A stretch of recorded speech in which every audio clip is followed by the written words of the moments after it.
O estado de alarma non impide a apertura dos talleres de coches. A Avogacía do Estado sentenciou nun informe que é unha actividade necesaria para garantir a mobilidade das persoas.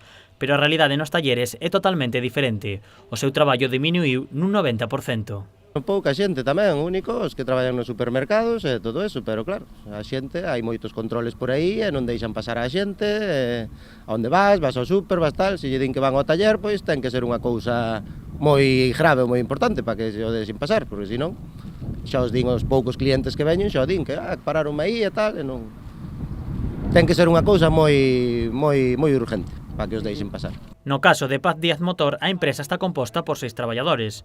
Na actualidade só están traballando Diego e outro mecánico, unha situación pola cal estudan a posibilidade de facer un ERTE.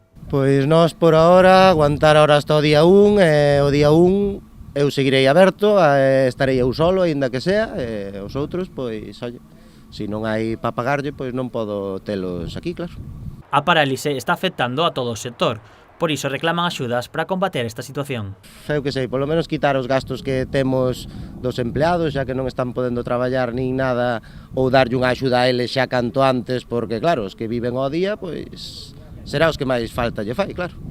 A pesar da escaseza de traballo, dende o taller toman as medidas necesarias para evitar os contaxios. Pois, en principio, non acercarnos moito á xente que ven, que nos deixe o coche aquí fora e nós entramos no coche, plastificámolo, asientos, volante, palanca de marchas e todo eso, polo menos para intentar tocar o menos posible dentro dos coches dos clientes, lavar as mans moi a menudo, guantes, as mascarillas poñémolas cando vemos que ven así algunha persona maior ou o que sea. A zona de mecánica non é a única que Paz Díaz Motor mantén en funcionamento.